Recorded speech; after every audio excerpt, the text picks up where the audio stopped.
We're going to do another drawing from Reddit today. Subreddit is called redditgetsdrawn, and I will provide a link to this user's post in the description. This gentleman wants people to draw him, so if you are watching at home and you want to draw him, you can submit your drawing too. He's got a great gesture here.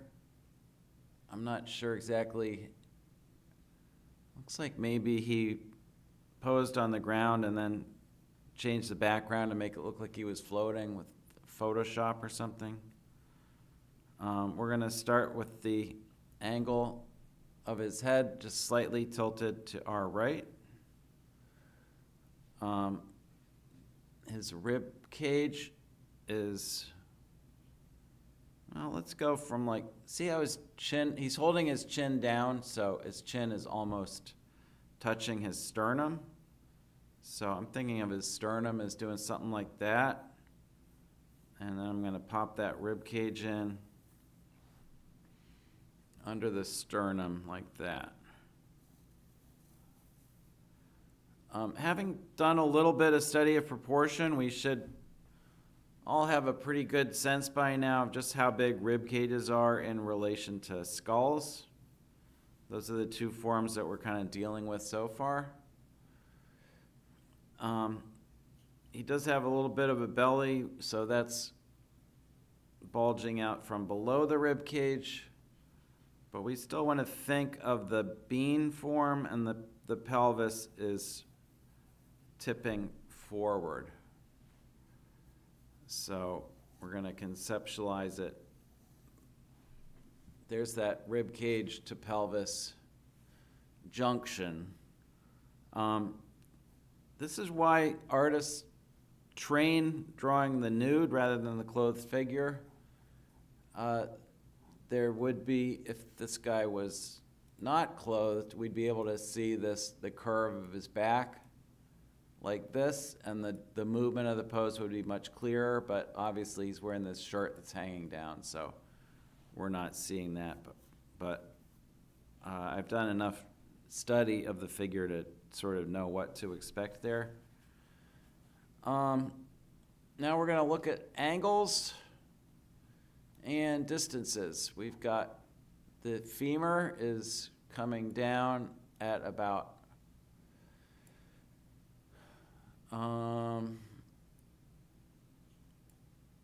this is about I would say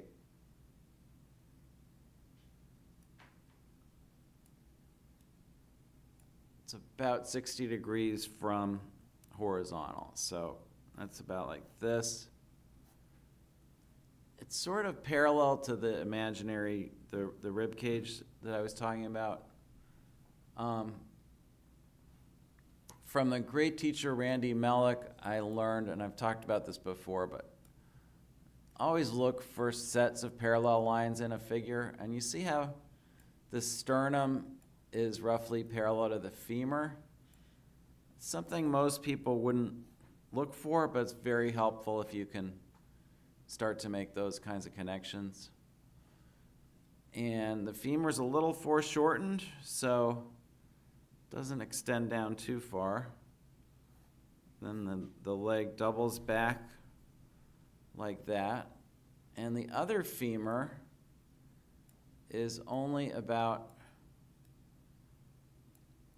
maybe 15 degrees from horizontal. It's closer to being horizontal. And then this leg comes out like that. And we can, as we try to place this foot, we can start to think about the crating that we talked about before.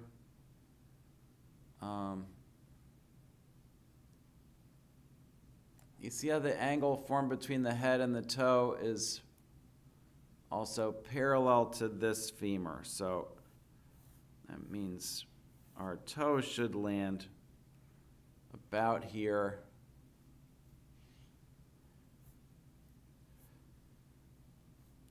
And this angle between the feet slopes down at about maybe 25 degrees. That gets us to this toe. Except this heel should land a little bit to the left of the head, so I've got a problem here. See that? So that means this angle needs to come back a little. Yeah, I didn't even draw that. So we've got this angle is just a little bit shallower, and then the ankle kind of kicks off like that. And the shoulder, remember, I like to extend the line between the shoulders up and around, and you see how it's passing above the chin. So the shoulders are going to be about like that, and this arm comes off like that and then goes straight down with the hand ending around the bottom of the pelvis. And this arm is going out and up.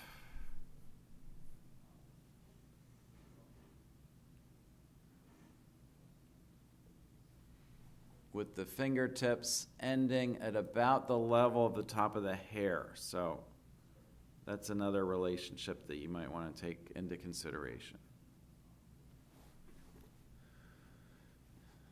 So one of the ways we assess gesture drawings is, does it seem like the figure's carrying his own weight? And that obviously does not apply here because this photograph has been intentionally either distorted or taken to give the effect that he's floating. So he's not carrying his own weight, and that's fine. I'm just going to fill out some of these volumes of the thigh, lower leg. I already figured out where that toe needs to be and where this heel needs to be. No detail yet. We're just still blocking things in. But that's, to me, a pretty good representation of the pose.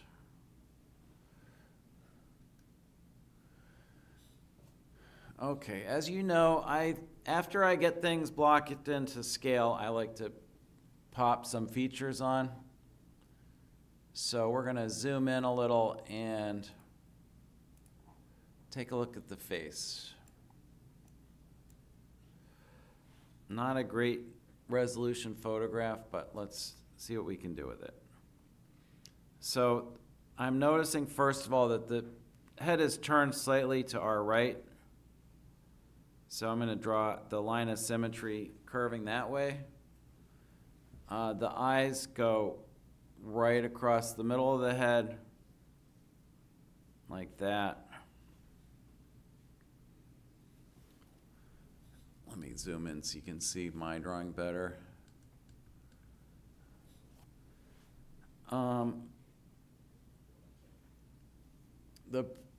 A common error that people make is they always make the bridge of the nose sloping out this way, even if it isn't in the photograph or the motif. Notice that the bridge of his nose is exactly vertical here. And for placing it, it is, if this is the form of the head, it is about 3/5 of the way across, right? If these are fifths, one, no, it's,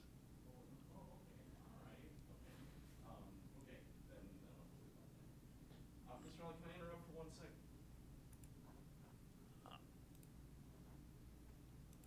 so just a second. Okay, so I got a little lost there. That's actually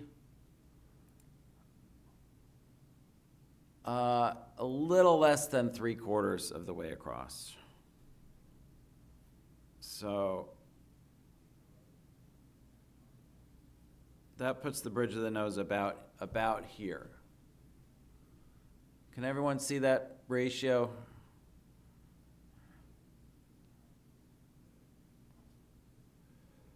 So less than 3/4. Yeah, it's.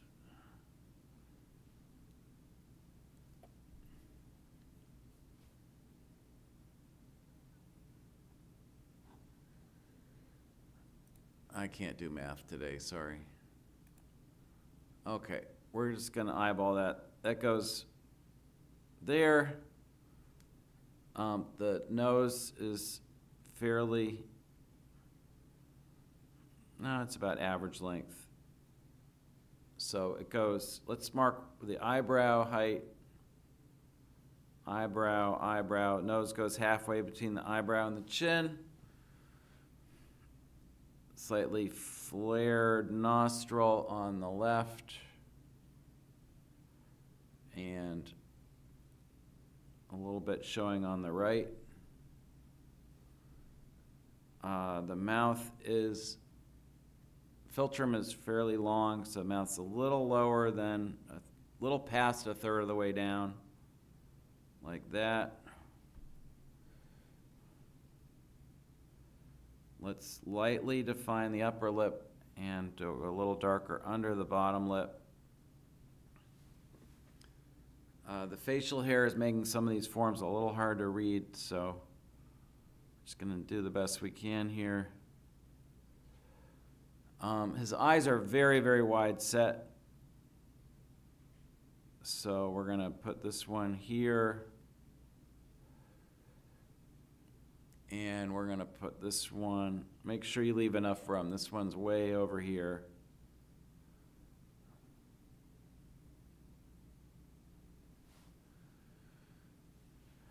And here's his mustache.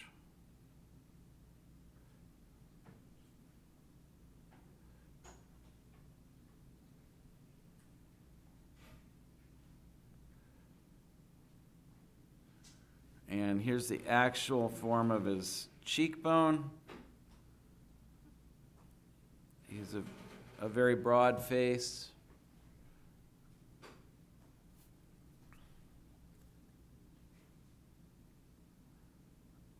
We need to show a little more wider mustache on the left than on the right because of the effects of foreshortening. So I kind of went a little too far there.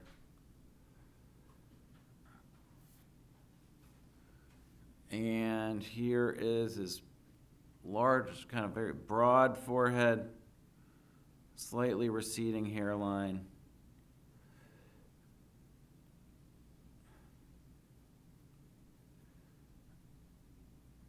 And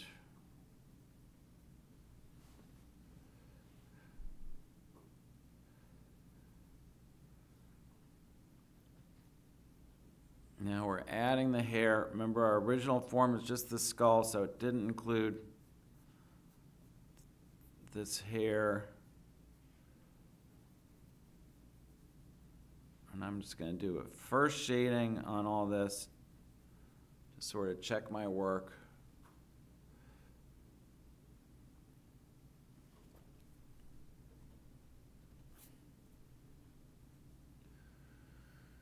And that'll do it for now. We don't need to make the face perfect before we can go on to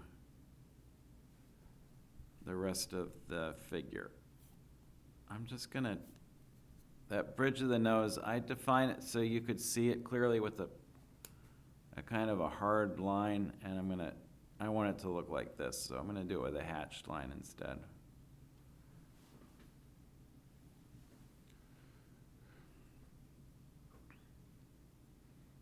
There's not a lot of form lighting in this photograph, which is making it, the drawing, a little more challenging than it would have been.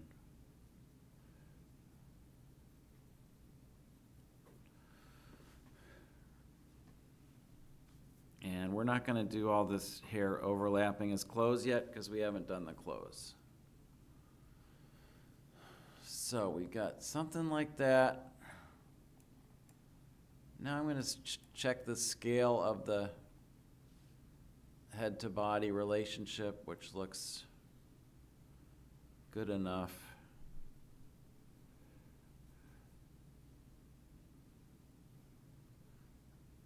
Okay, so this shoulder comes out. There's the sleeve hooking around the arm.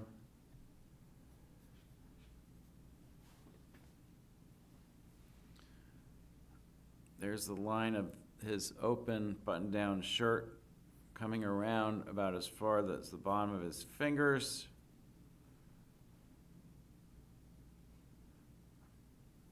Coming back up,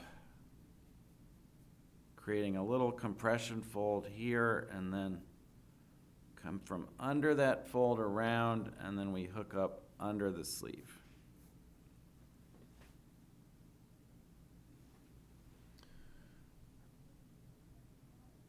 There's the bottom of his t-shirt, the big smiley on it.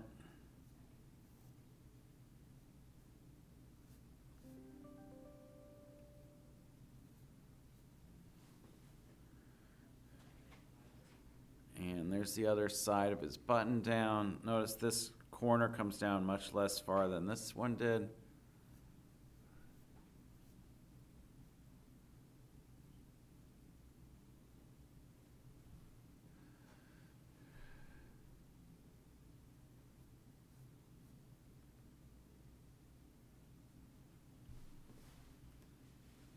Doing these little Reddit gets drawn drawings is good practice for doing commissioned portraits, because we get to experience a little bit of the stress of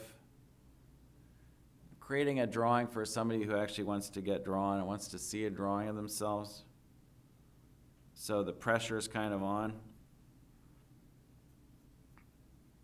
It's really different from just drawing an anonymous person and knowing they're never going to see what you did. Okay, so the actual inner corner of the arm is up under the sleeve, which is leaving us with not a lot of forearm showing.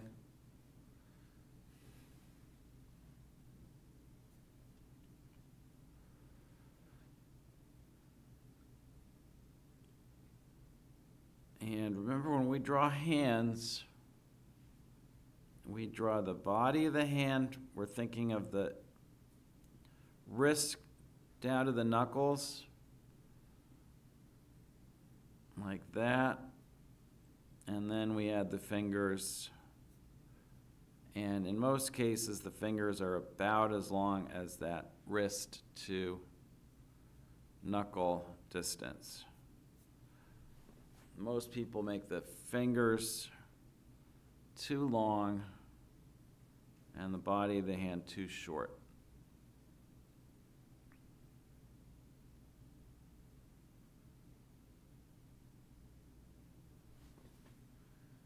But we end up with something like that. I'm going to keep going back to this face, because as I look away from it for a while and then glance back at it, I'm going to see things I don't like. Notice that his forehead's a little higher than I had it.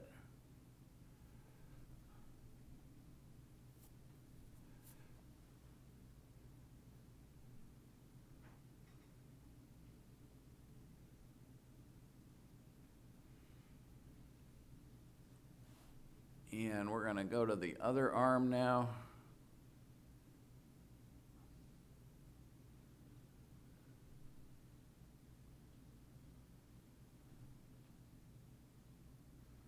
Okay, I'm going to let you catch up. I'm just doing a little more editing on my face.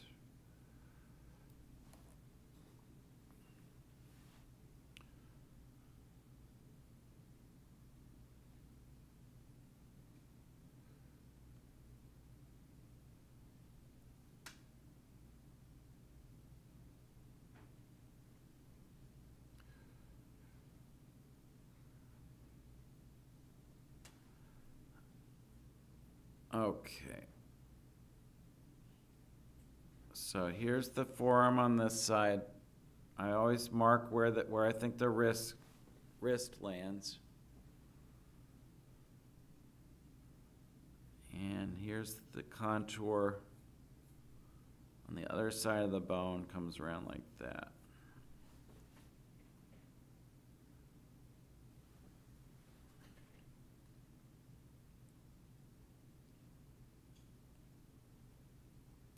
There's a lot of compression folding going on here. And we've got a very clear hand form here to draw. There's the body of the hand. In this view, we can see the other major mass of the hand, which is the thumb, musculature of the thumb, which overlaps the body of the hand.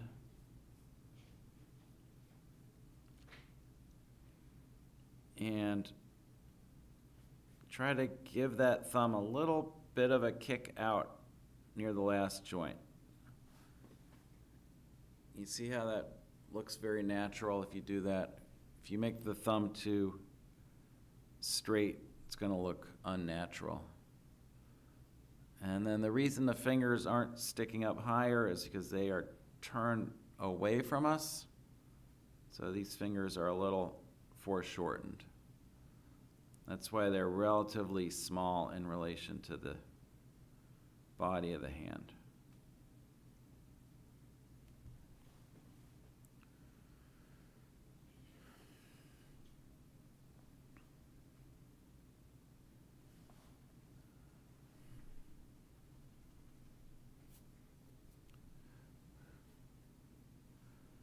Okay, it's not going to look like him without all these dreads.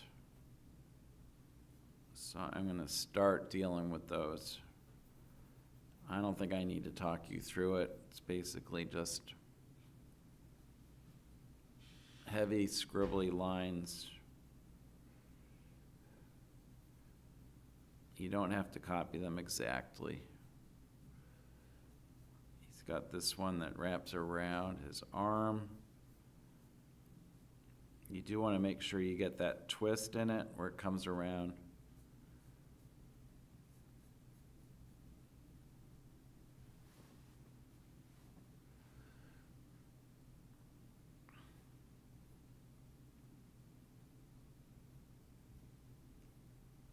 And the dreads are covering the bottom of his jawline a little bit on this side.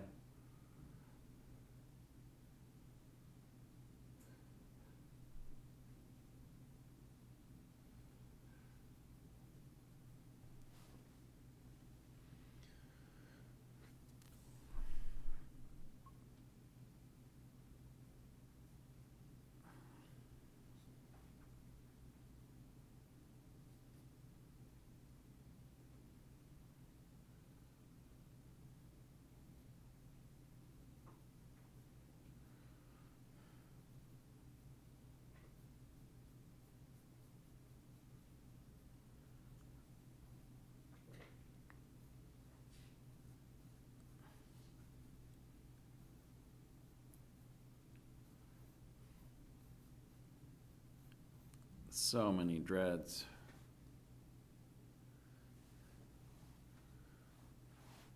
Okay.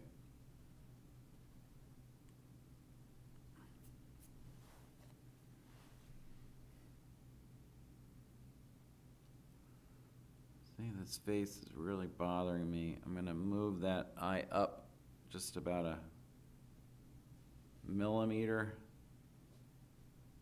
See what happens.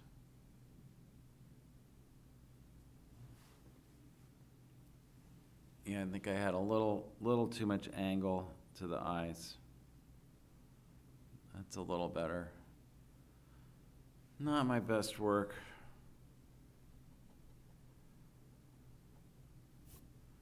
But I do want you to notice that it's completely normal to redraw stuff that doesn't please you. In fact, you don't have to do this. You're not gonna, I don't want you to do this, but this is my authentic process, so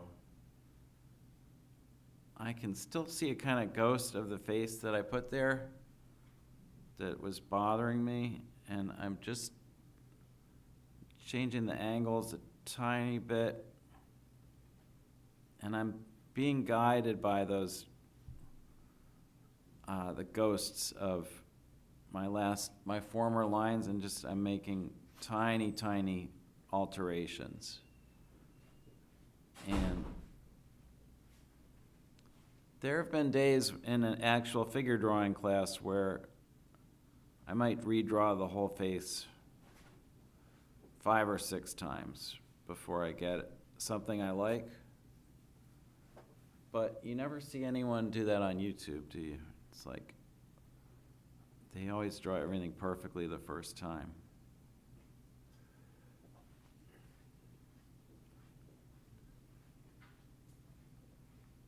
So they're probably just better than me, but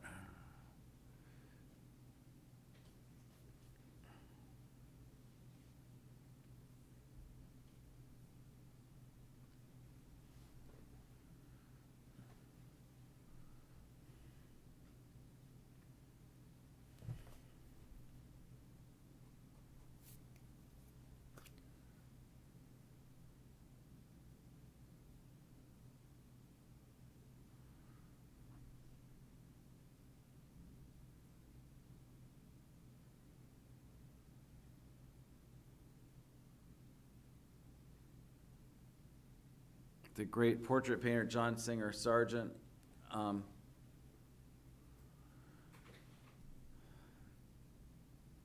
one of his models, a society woman who Sargent was painting, I think with her daughter or something, but in one of the models, the woman who had her portrait done by Sargent complained in something, either a letter or a memoir that she wrote, at just how Sargent would like paint all day, and then at the end of the day he would just scrape it right off the canvas, be like, no, we'll try again next time. You just do that day after day. He stayed with them for a month, and at the end of all that time, of course, he created a masterpiece.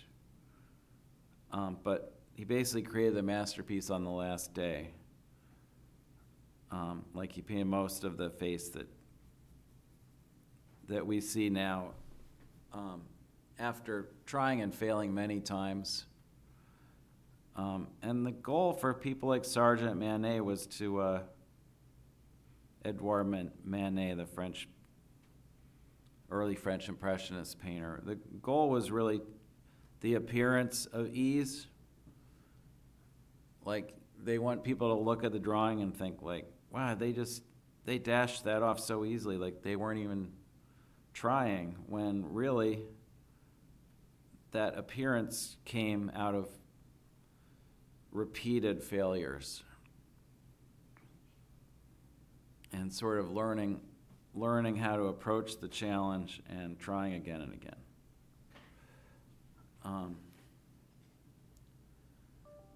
So that's something I'm a little happier with. I could probably draw it 3 or 4 more times and do better, but I'm gonna try to leave that alone. That's one reason why I bring really good paper to a long pose life drawing, because if you use really good paper, it'll stand up to those repeated erasings that I know I'm going to be doing.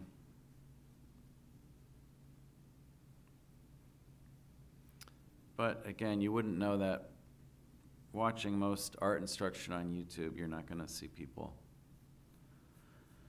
make any mistakes at all.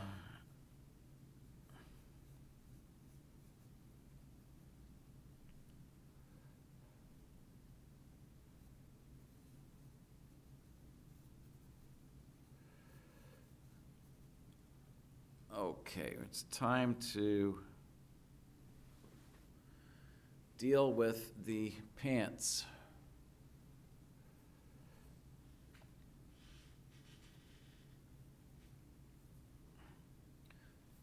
So he's got pretty thick thighs going on here, so notice that the proportions are not quite what you may be used to.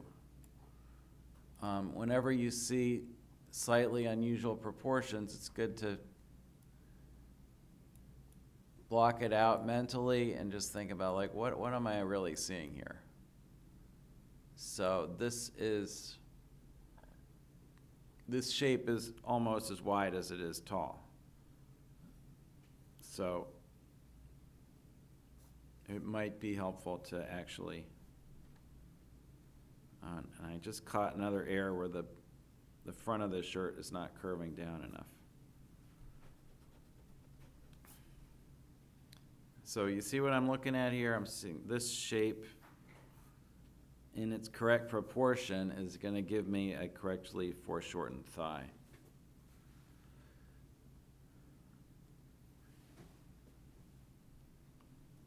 And over here, I like this line. I like this line. There's a little thickness through here, little compression fold, and that was pretty simple.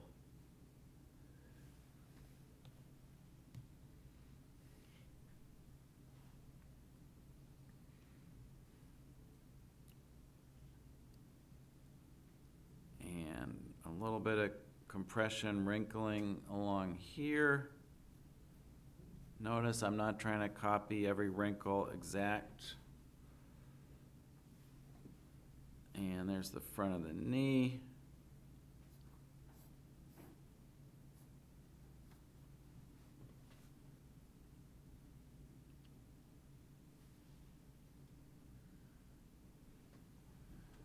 And I would say it's very important to notice this angle change between this angle and this angle, because his foot is strongly pointed down.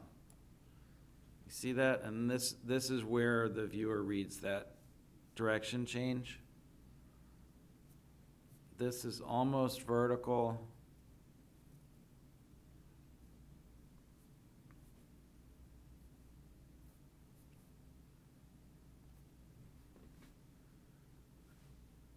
And the other foot also has a little movement between this direction and this direction.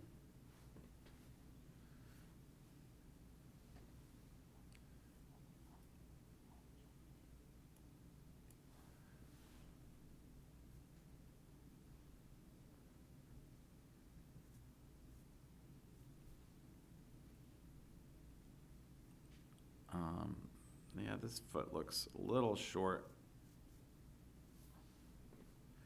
Here we go.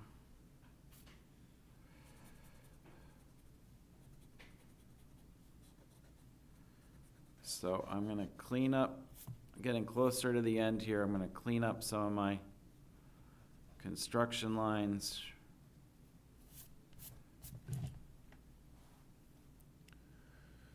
And this is the stage in the drawing where I would like to back up a little and compare my drawing with the motif from a little bit of a distance.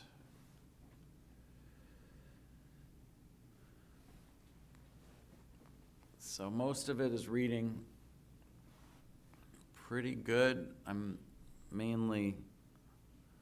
The main difference that's jumping out at me is that the hair comes more straight down on this side. And the reason this is a little crowded is because I need to give him a little more shoulder on the left. And that's gonna just create a little more distance between this arm and the body. I'm gonna leave the hand where it is just because I don't want to draw it again, but somehow I probably ended up with a little bit of crowding over there. Now I've got a little more room for these dreads.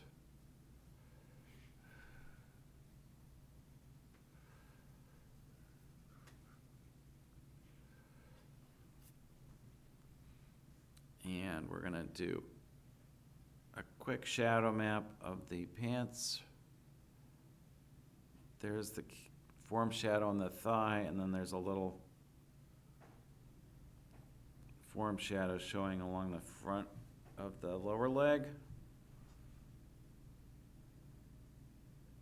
And a little form shadow in here.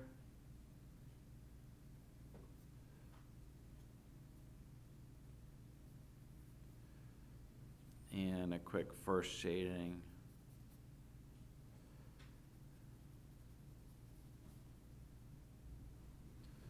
So his pants are much darker than his shirt. So there's really two issues that we could address. One is that even though the lighting is not very clear, there's definitely some shadow shapes on the pants. That's what I just drew, and you notice that makes the pants a little easier to read. The other issue is that the fabric color of the pants is much darker than the fabric color of the shirt. Does that matter? It doesn't matter. Like, he could be wearing khakis. It's your call if you want to account for that. That's called a local color issue. Local means it's the color of the actual thing. I'm going to go ahead and address it lightly, but like a lot of artists, I'm not going to emphasize it. I'm not going to make the local color as dark as it really is.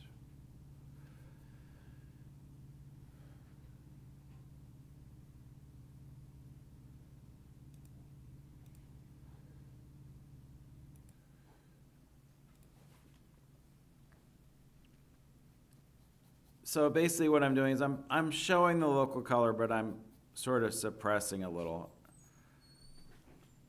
And by shading it a little lighter than it actually is, it makes it brings out the shadow forms on the pants in a way that they are not brought out in the photograph, which makes the drawing a little easier to read.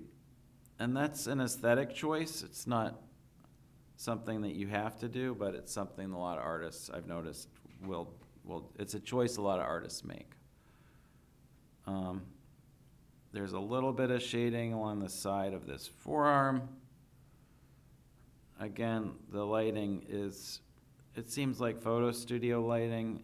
It's coming from all over the place, and it's not very easy to I have a hard time understanding where the light's coming from in this photograph, so.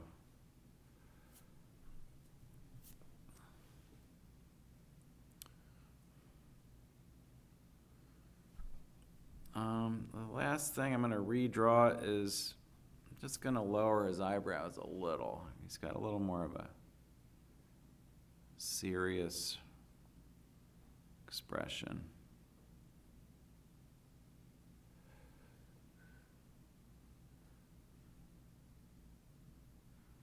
Go a little darker on the shadow side of his mustache.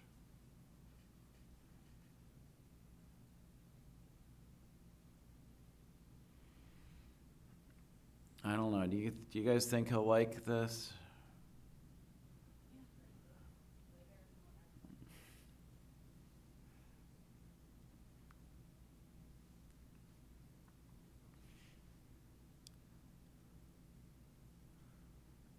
You know, if I could build up my channel a little more, I think it would be hilarious if we could get like 100 people from my channel to all do this drawing with me and then posted on Reddit Gets Drawn, but.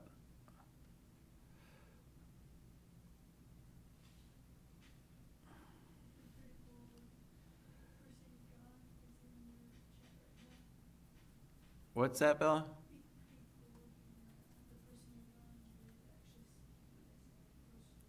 Yeah, maybe he could follow along and actually draw himself. That would be fun too. So what I'm doing now is I'm defining some of these braids by darkening in between them. I'm also gonna see these little stray hairs?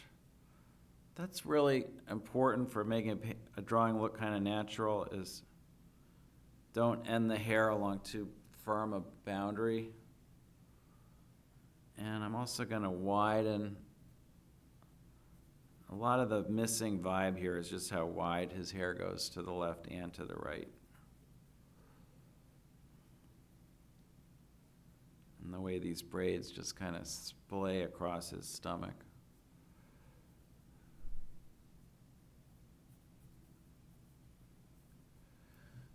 And you can barely see it, but he's got a big smiley face on his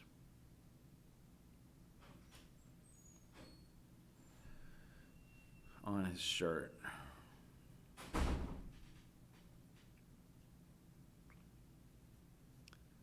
The iconic smiley face.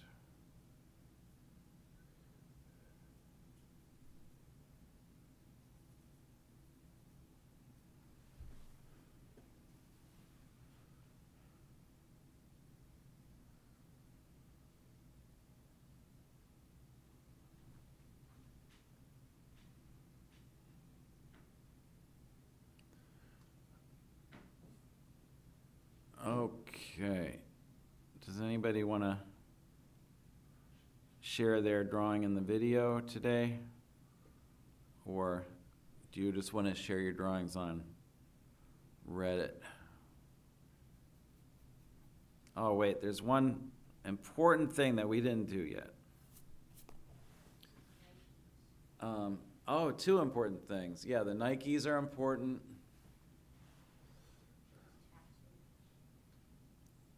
His tattoos, yeah, I can't really make out the design, but we could do a little shading to indicate the tattoos. Notice I'm just sort of using a soft fuzzy line for that. And we could do the Nike swoosh. And a little bit of laces. We can show the toe of the sneaker and indicate a little bit of the heel.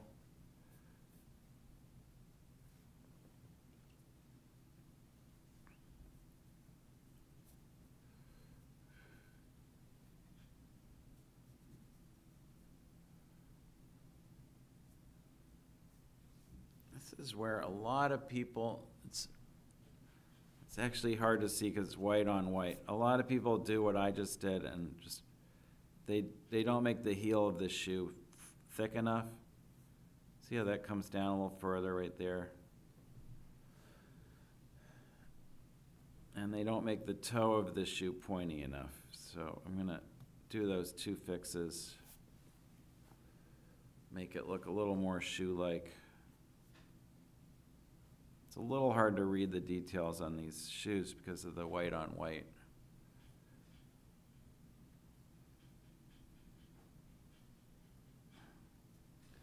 But what I was gonna say, the important thing here is the shadow on the ground that looks maybe photoshopped in, but that's what makes it look like he's kind of floating or flying. So we're gonna drop that in. Notice I'm using my first shading direction. Yours will mostly be the other direction because I want these forms to be very soft And you'll see how this one darkens a little through the middle. So I'm just going to do a second pass with a little firmer touch.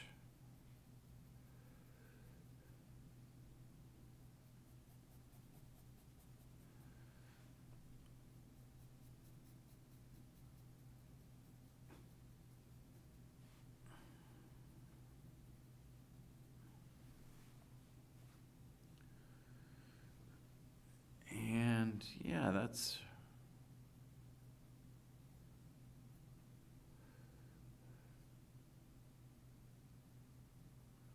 a fold here I missed because it's under all these dreads.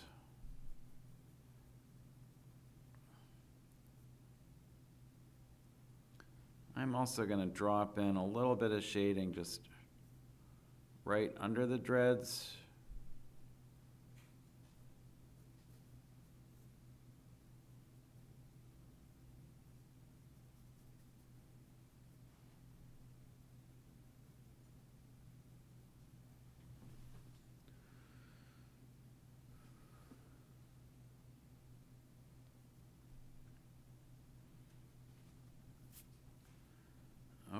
Okay, there he is. And as I mentioned, I will leave a link to this Reddit post in the description of the video and invite all of you to share your drawing on Reddit.